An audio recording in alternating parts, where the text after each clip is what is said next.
Okay, well, today we're going to be talking about testing, and testing is a very important part of psychology and trying to measure the mind. In particular, we're focusing on intelligence. In doing so, we'll be looking at standardization and norms, reliability and validity, and different types of tests. So we're going to begin by introducing psychometrics. Psychometrics is the measurement of mental traits, abilities, and processes, and this was founded by a man named Sir Francis Galton, who was born way back in 1822. He lived until 1911, and in addition to many other accomplishments, and I'll tell you about him in a second, he founded this psychometrics, and he was among the first to apply statistical methods to the study of human differences and inheritance of intelligence. So anyway, other things about him, just to give you an idea, he was related to Charles Darwin, actually, who was his cousin. He coined the term that we're familiar with by now in psychology of nature versus nurture. That debate continues to go on, and he definitely recognized that different aspects of our personality and our minds come from our genetics and other parts from our environment. Other interesting things that he did was he taught people how to use fingerprints for forensics. He conceived of the idea of standard deviation in statistics, and he wanted to measure humans in every way possible.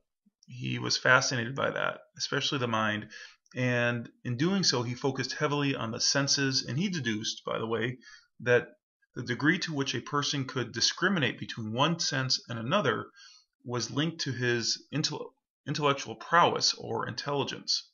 So a very influential person on the things we're talking about today, and also a very influential person in general.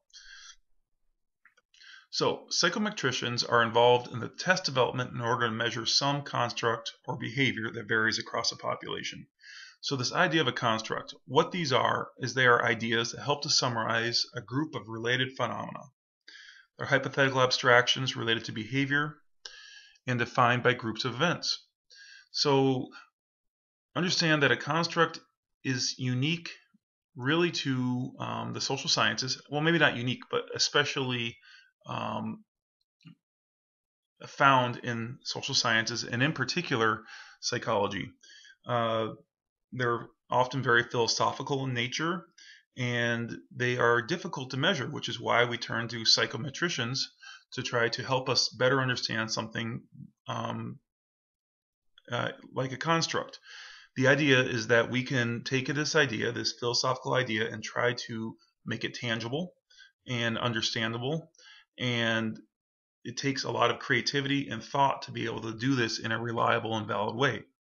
So here's a little example. If someone were to ask you, are you honest, or is that an honest person?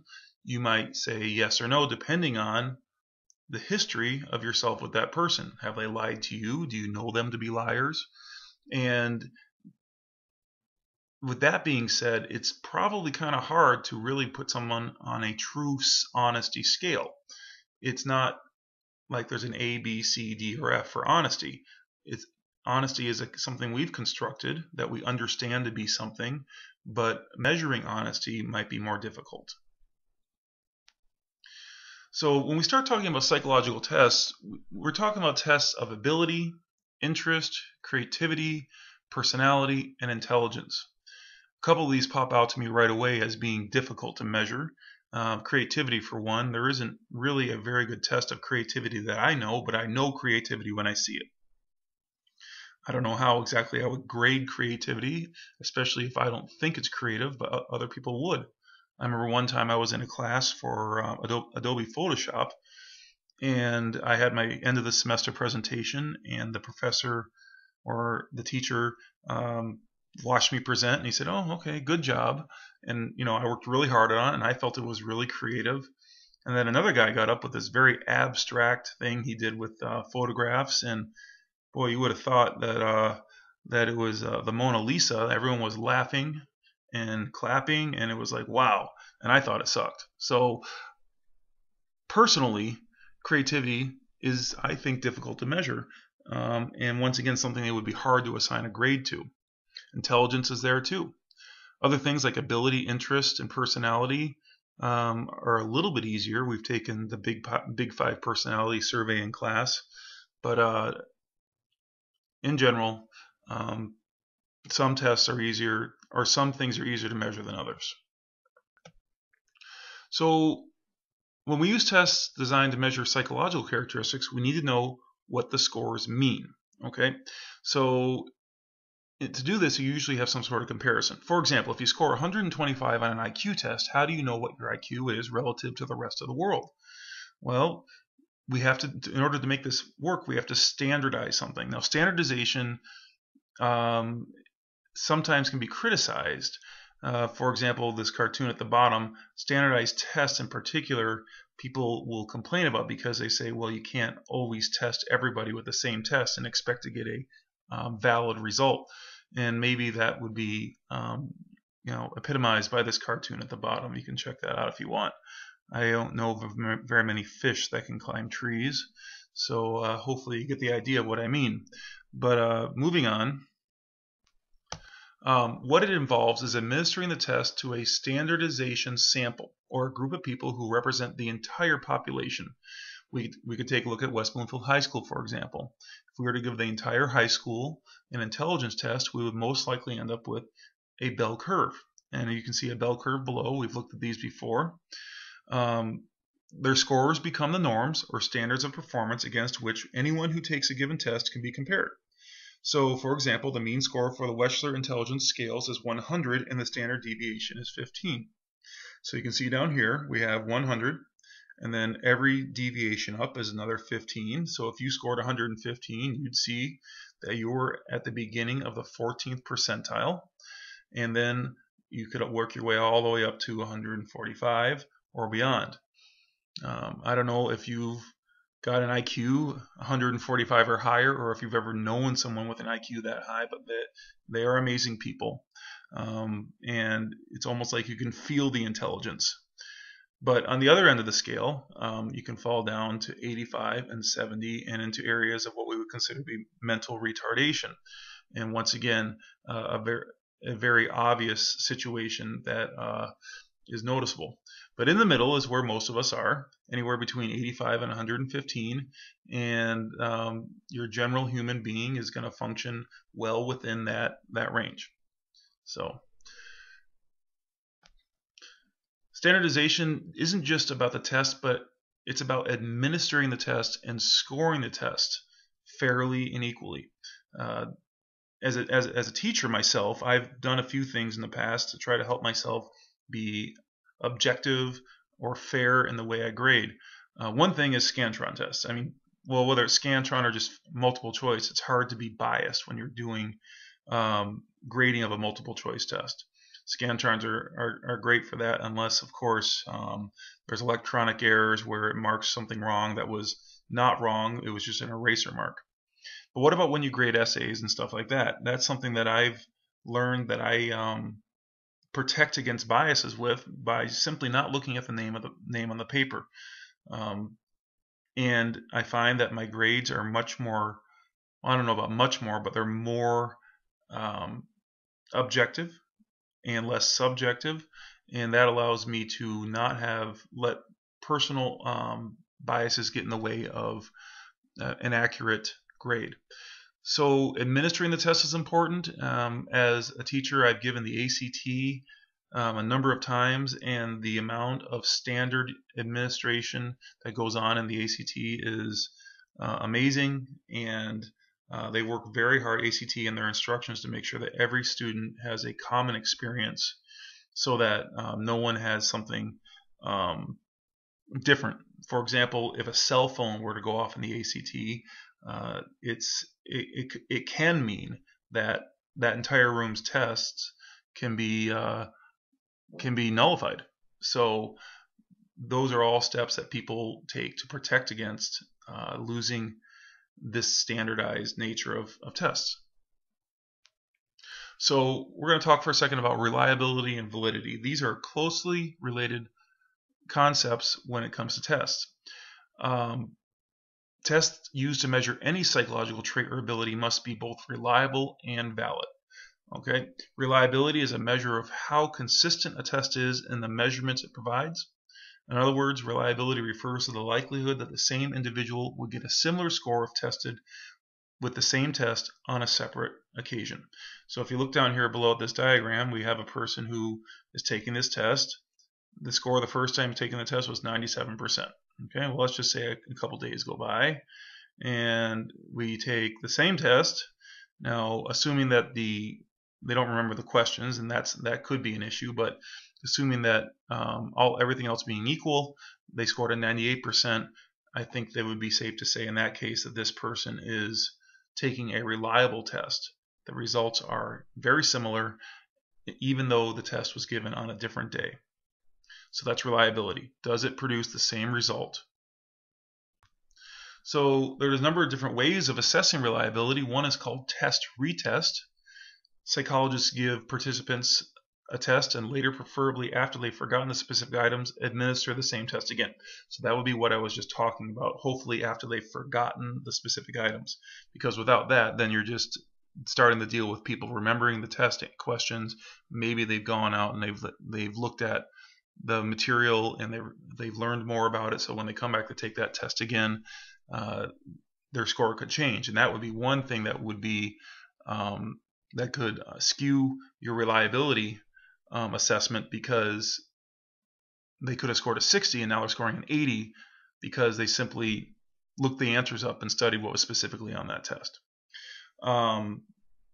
Split half. One group takes half the test, perhaps the odd numbered questions, and another group takes the other half, the even numbered questions.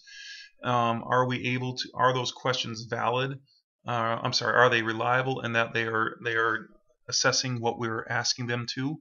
Because if they are, then those students who have been exposed to the same curriculum should have similar scores. Equivalent form. Different but similar tests covering the same concepts are given to different groups. What we have here is just an attempt to develop different questions that cover the same material, and hopefully those students are going to show that they're able to complete those questions even though they might be a little different. But anyway, for each method, the two sets of scores are compared and a correlation coefficient of -1 to 1 is computed. 1 is a perfectly reliable test. Okay, and that's the goal. All right, reliability can sometimes be affected by something called practice effects, or changes in a person's score due to familiarity with the test items. And this might be something that you've seen, like for example on the ACT. Maybe you got a score that you didn't really like on the ACT the first time, so you decided to retake it. Now the questions are going to be different, but the format of the questions, the format of the test, and your opportunity to get more experience in that test is going to be different or better. It's kind of like an athlete. The first time he plays a game, he may not play too well, but he'll play another game the next week against a new opponent. It's not the same opponent, but you do have hopefully opportunity for better performance, and that's because they're becoming familiar with that. They're becoming familiar with that testing format or that game format. Reliability is applied only to groups. However, so that even though a given test is highly reliable, a given individual may show substantial fluctuation. So it would be difficult for us to truly assess reliability on a test if we were just testing one person. The idea is that we're going to test a group of people over time so that those fluctuations even out, and that large sample will provide us with a pretty good reliability reading.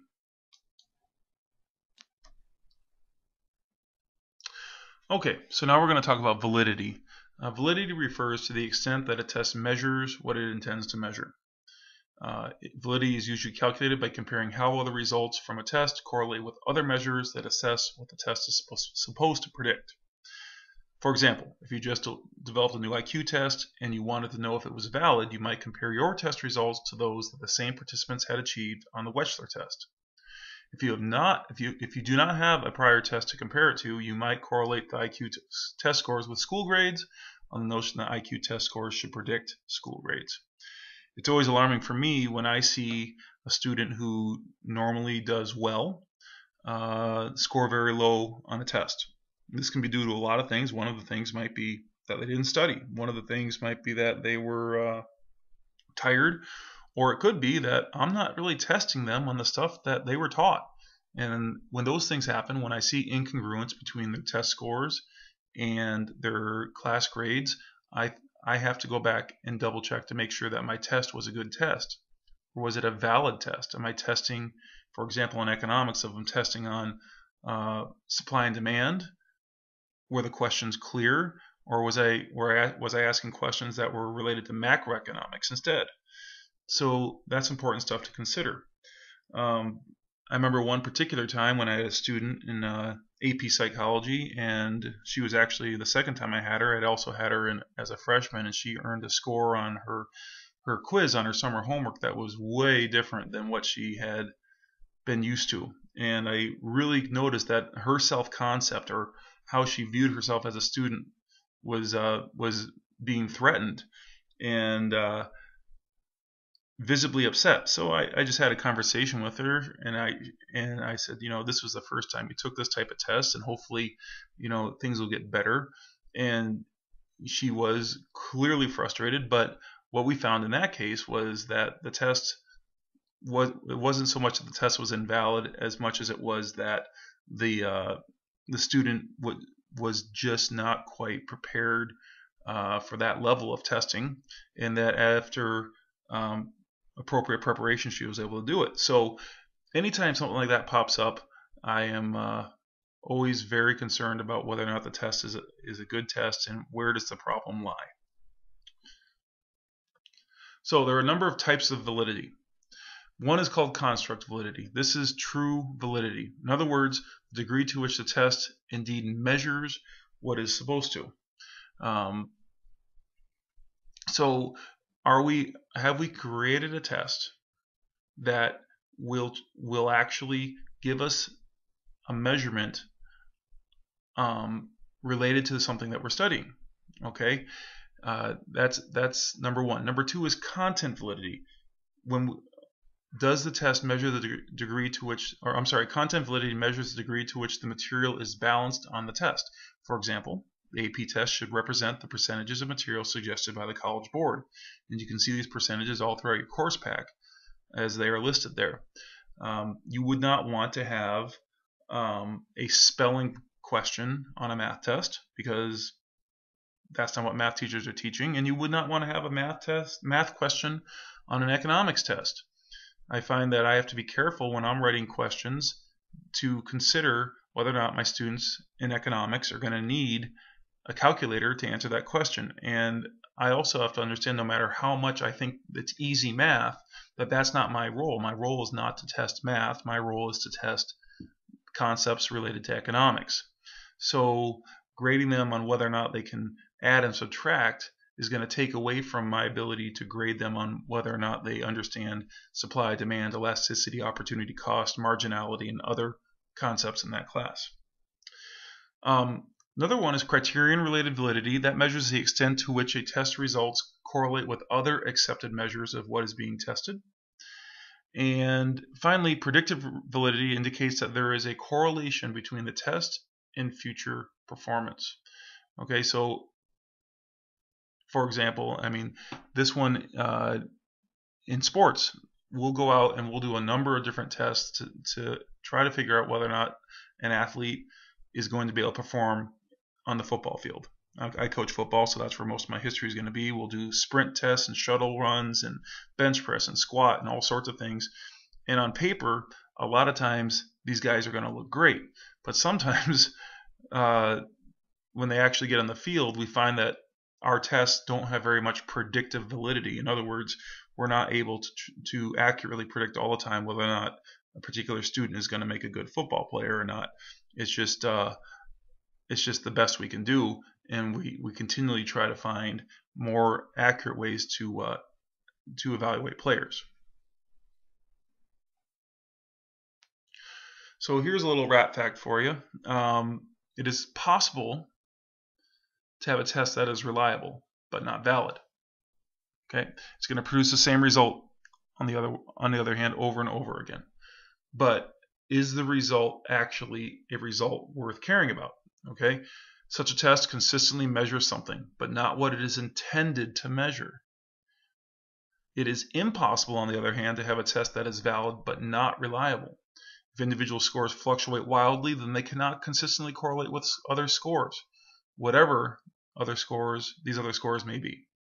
So just something to think about there.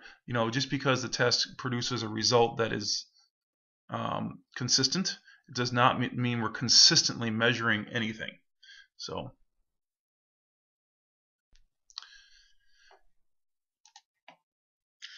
okay, so we have different types of tests as well. Psychological tests can be categorized into many different dimensions. Tests can be sorted into how they measure something. We have what are called performance tests. Test takers know what they should do in response to questions or tasks on the test, and it is assumed that the test takers will try to do their best to succeed. For example, the Wechsler Intelligence Test and classroom test. And this is something that would undermine and has undermined classroom tests of my own. I'll go and I'll type a test and I'll pass it out, and the student will simply go down and fill in whatever pattern they want on their Scantron, or answer whatever they want on their essay, and that turns into something that's not valid because they didn't try. But tests in the classrooms are generally performance tests. We're trying to see whether or not the students can perform a certain task after they have received instruction. But it's always difficult to get a valid test or a good result, a reliable result, when we have someone that is not invested in taking that test. Another one is a power test. Power tests are extremely difficult tests. They do tend to vary in difficulty of a question, but it is unlikely that a person could answer all the questions correctly, or sometimes even all the questions at all. The goal of the power test generally is to see how well a person can perform on a high level, and these are usually used for academic reasons in terms of predicting academic performance. Speed tests, on the other hand, have really easy items, but it is timed, and it's not the items that make the test difficult, but simply trying to complete all the items in the time given. These tests are good for testing visual perception, math, and other things related to things like vocational success.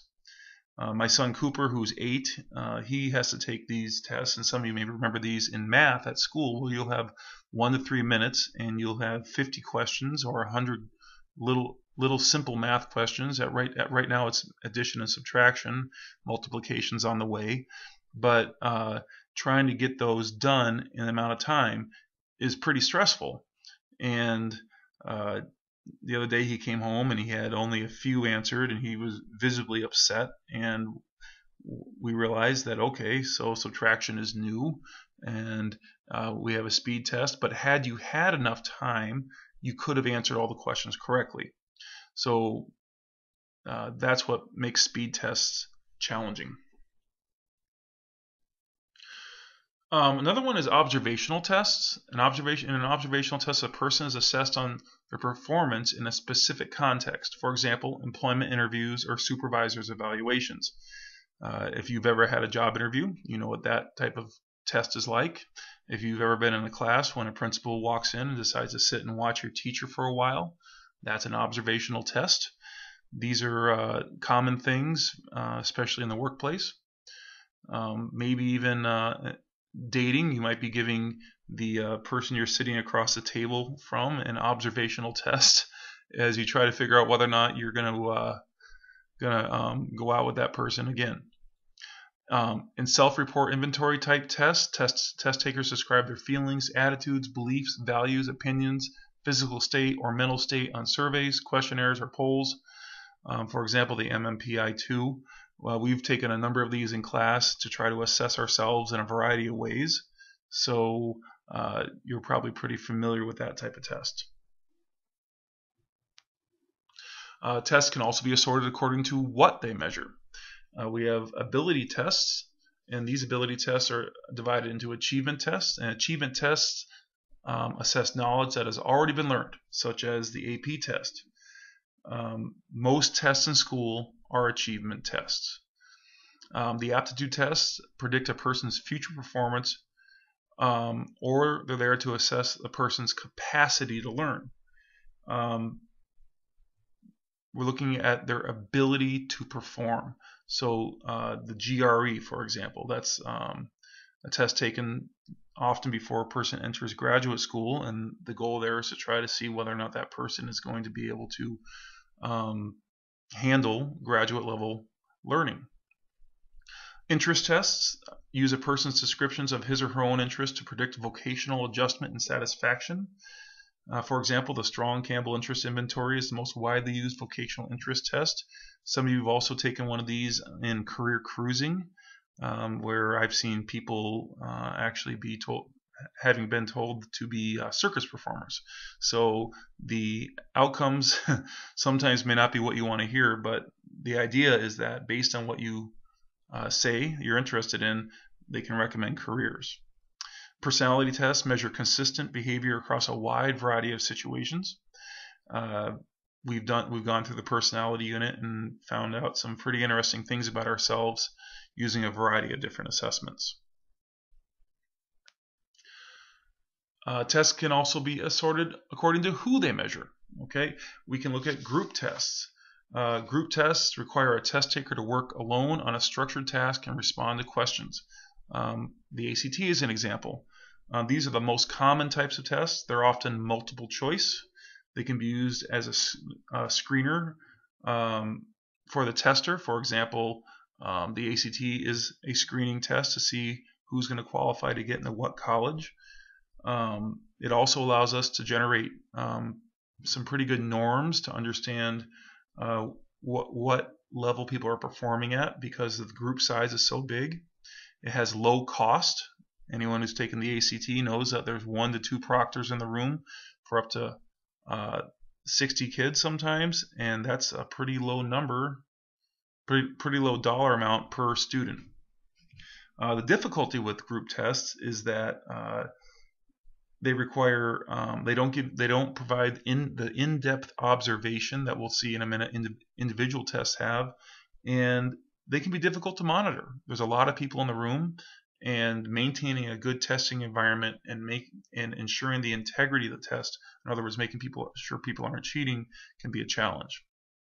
Individual tests, on the other hand, require social interaction between the examiner and test taker, and require test takers to respond to a person. So these are great tests when you are working with one or a small number of people. The tester and the examiner are going to establish a relationship, and that test could take a while. The tester has control of the environment, temperature, noise level, lighting level. They are much more in control because it's such a small testing environment. You're able to observe the student behaviors and, like I said, orally administer some test questions. And you can also respond more specifically to certain student needs. The problem with this is it can be extremely expensive. If you were to give an individual ACT test to every student who wanted to take an ACT test, the cost of the test would be in the thousands. It's very expensive and would require a tremendous amount of time, which makes it not practical for all settings. A lot of times this is what is given to an individual if they want to qualify for a special program of some sort, or a kind of test that a person would take after they've scored a certain way on one of the group tests. Like we said, group tests are screening tests, which could be followed up by individual tests.